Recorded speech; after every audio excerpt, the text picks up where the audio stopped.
तर मंडळी, आज आपण एक इंटरेस्टिंग अशी रेसिपी बनवणार आहोत. बघू शकता, ही ब्लॅक मलबेरी आहे. याला मराठीमध्ये काय म्हणतात मला नक्की कमेंट करून सांगा. या बेरीला ब्लॅक मलबेरी यासाठी म्हणतात कारण ही जेव्हा पूर्ण काळ्या रंगाची होते ना, तेव्हाच या बेरीमध्ये गोडवा उतरतो. ह्या ज्या लाल रंगाच्या दिसत आहेत ना, त्या हलक्या हलक्या कच्च्या आहेत, म्हणजे बऱ्यापैकी आंबट आहेत त्या. पण खरं सांगू, या आंबटवाल्या सुद्धा खायला इतक्या चटपटीत लागतात ना, खरंच छान लागतात. आता ह्या सगळ्या मी मिठाच्या पाण्यामध्ये अशा डुबवून ठेवलेल्या आहेत साधारण 15 मिनिटं, म्हणजे त्या मस्त स्वच्छ व्हायला मदत होते. आता पाण्यातून यांना छान असं नितळवून घेतलंय मी आणि एका साफ प्लेटमध्ये काढून घेतलंय.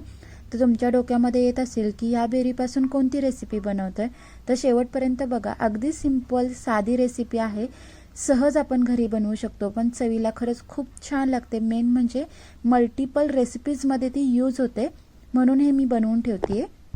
तर मी काय केलंय, सगळ्या ज्या बेरी आहेत ना, त्याचे जे मोठे मोठे देठ आहेत ते काढून बाजूला केलेत मी. ह्याचे छोटे छोटे असे तुकडे करून घेतलेले आहेत.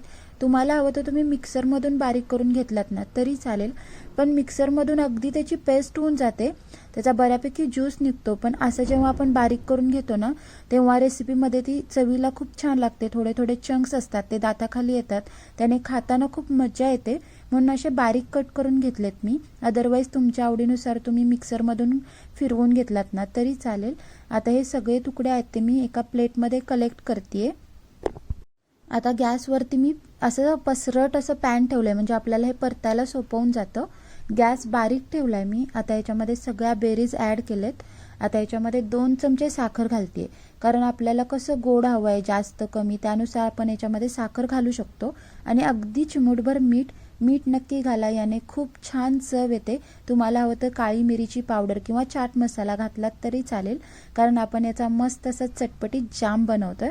आता याला छान असं मॅश करत परततीये मी, म्हणजे ते छोट्या छोट्या तुकडे आहेत ना, ते असे बारीक व्हायला मदत होते. जेव्हा हलका रस निघतो ना त्या फळामधून, तेव्हा आपल्याला याच्यामध्ये अगदी 2 चमचेसारखं पाणी ॲड करायचं आहे. पाणी यासाठी ॲड करायचं, त्याच्या वाफेमध्ये ही सगळी फळं आहेत ना, ती शिजायला मदत होते. त्याचा ज्यूस आहे तो सुद्धा जळत नाही आणि सॉफ्ट झाल्यानंतर आपल्याला मॅश करायला मदत होते. म्हणून अगदी 2 चमचेसारखं पाणी याच्यामध्ये आपल्याला ॲड करायचं आहे. छान असं मिक्स करत राहायचं. मी ते स्पॅच्युला घेतलं यासाठी, कारण आपल्याला ते मॅश करत परतायला सोपं होऊन जातं.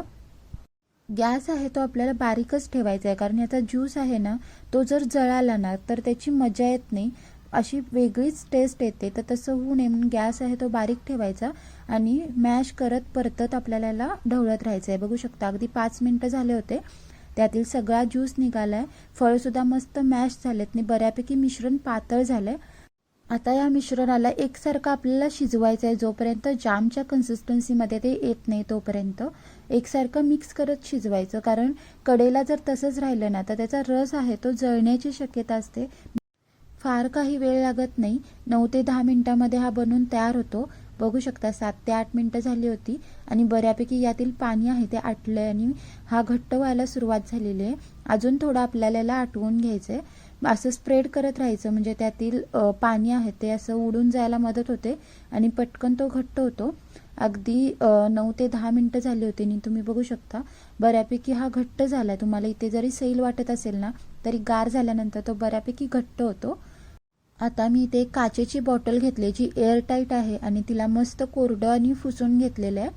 पूर्ण जेव्हा जाम गार होतो ना, अगदी रूम टेम्परेचरवर येतो, तेव्हाच आपल्याला याच्यामध्ये याला भरून घ्यायचं आहे. आणि हा जाम आहे ना, तो फ्रीजमध्ये अगदी 6 महिने सहज टिकतो.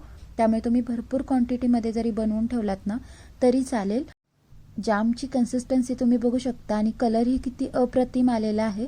चवीलाही खूप छान लागतो. आपण मल्टिपल रेसिपीजमध्ये केक, पेस्ट्री किंवा अगदी चपातीला लावून सुद्धा हा खाऊ शकतो. चवीला खूप छान लागतो. याच्या आधीही मी खूप असे जामचे किंवा क्रशच्या रेसिपीज शेअर केलेत. नक्की चॅनलवर जाऊन बघा. रेसिपी आवडली तर रेसिपीला लाईक करा. पुन्हा भेटू. Bye bye.